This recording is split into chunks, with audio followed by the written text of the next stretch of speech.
I wish I could say that this journey only took 180 days, but this has been 3 years in the making, trying to figure out how to grow onions.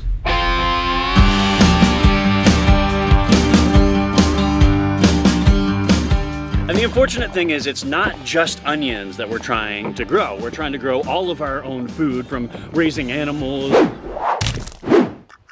to growing corn and pumpkin and canning things and just learning how to do this from scratch. And it's not as easy as we really thought.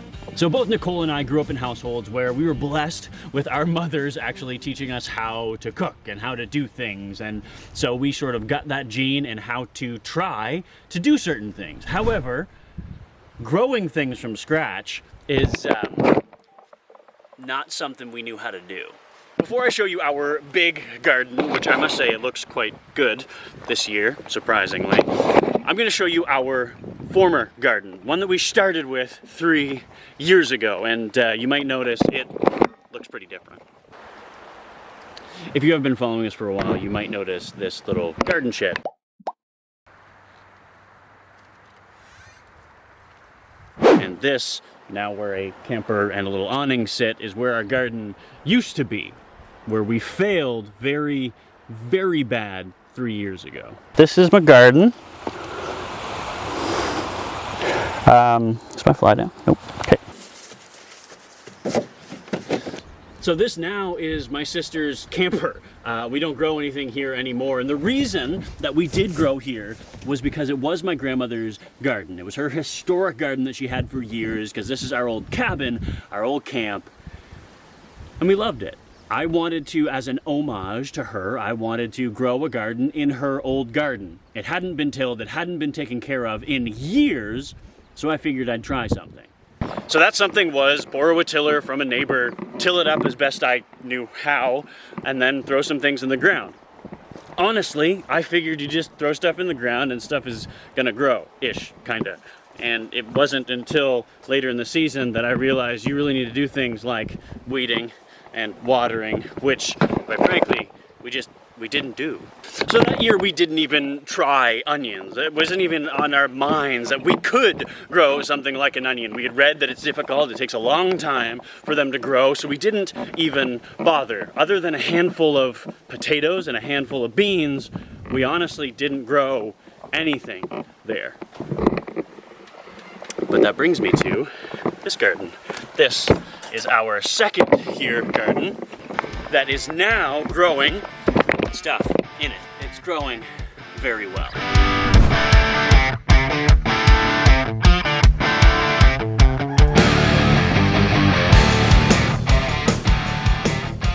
So last year we put up this entire fence here, but we only ended up using half of the garden. Now I wish we had used all of it, but with time and energy we just ended up doing the back half, which is currently our tomato garden.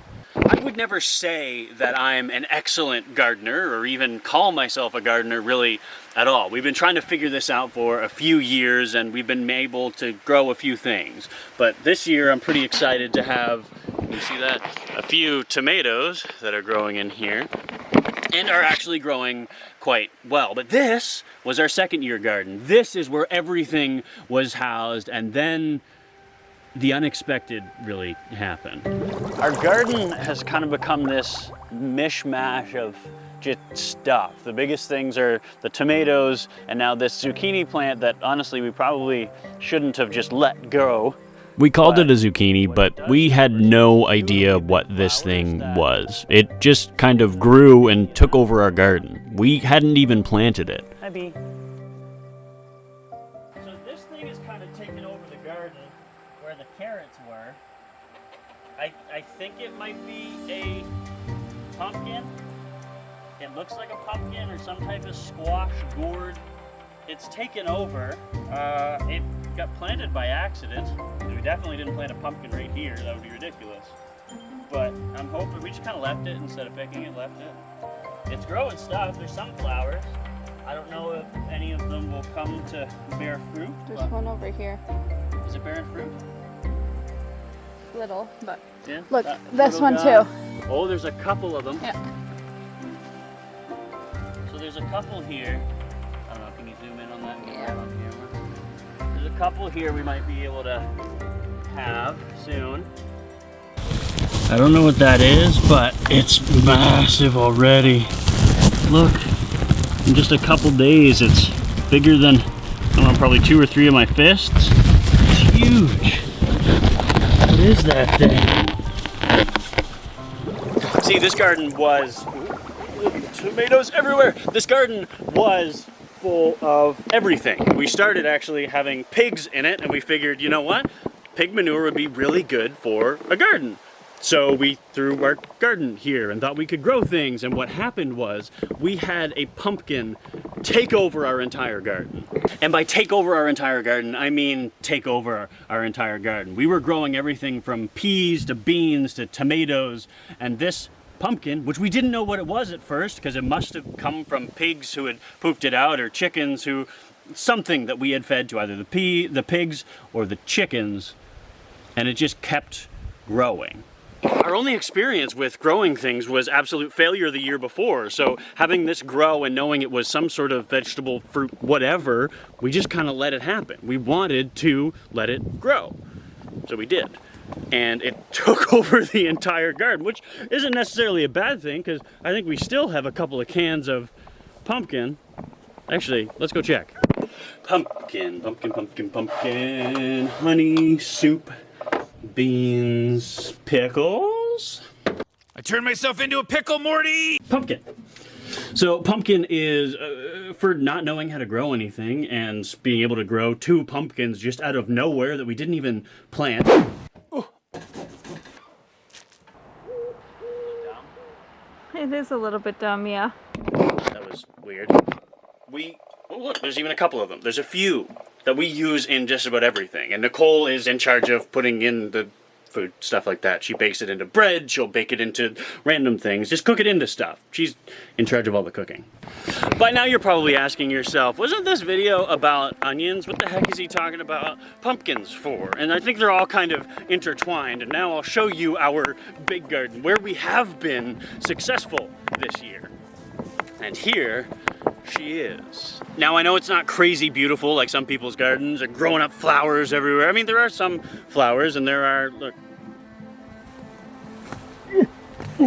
there are brown-eyed Susans in the background, but still we're able to grow a lot of food here, and that is ultimately our goal, which brings us back to the onions. Before we talk about our onions, if you need any zucchini, we planted way too many. And look, even on this plant, there's like 5 of them. So if you need zucchini, look, Nicole did the whole row here in zucchini. So if you need any, let me know, because I can hook you up with some zucchini. There's our pumpkins, and then we will get into, finally, let's talk about our onions. Clearly this part of the garden needs weeded really bad. In here, among all of the weeds in this row, is a bunch of onions that are growing up really well, and we're really excited about, because what we did was we started those back in February, the beginning of February. From seed, we sprinkled them in to these little solo cups when it was the dead of winter, and we still had 3 more months of winter. Now we have onions. So we planted 99 onions. One of the most, I wouldn't say important, but one of the things that we want to grow, because we use a lot in cooking, is our onions here. So we've got an entire row, hundreds of onions that we planted months and months ago. I think we planted them in January. So I'm hopeful, expectant of being able to use these onions once they're grown up. This will be our first time, if we can successfully grow them, this will be our first time actually growing onions. I'm gonna have to water these in because these look like they could use it. The whole row anyway could use it. Jeez. Red onions are my favorite onion. I don't know if they taste different. I can't tell the difference between onions, but they look beautiful. They look beautiful.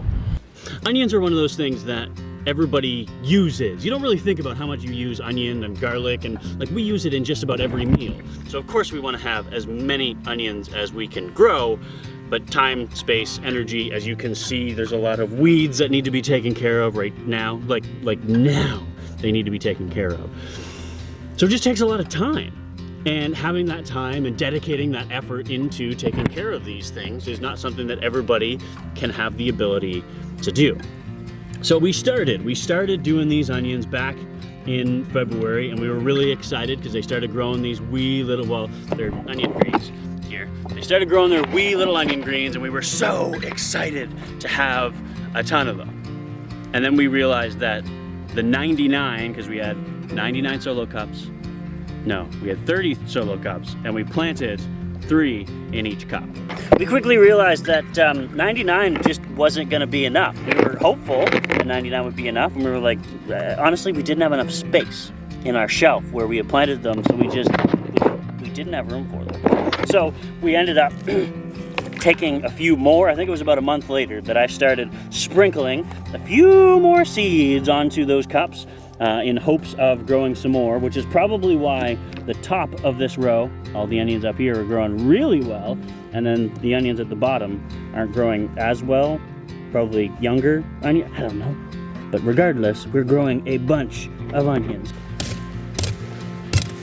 So this is by no means a how-to video on how to grow onions. This is more of an encouragement to say, even if you have no idea what you're doing and you want to figure it out along the way, just do it.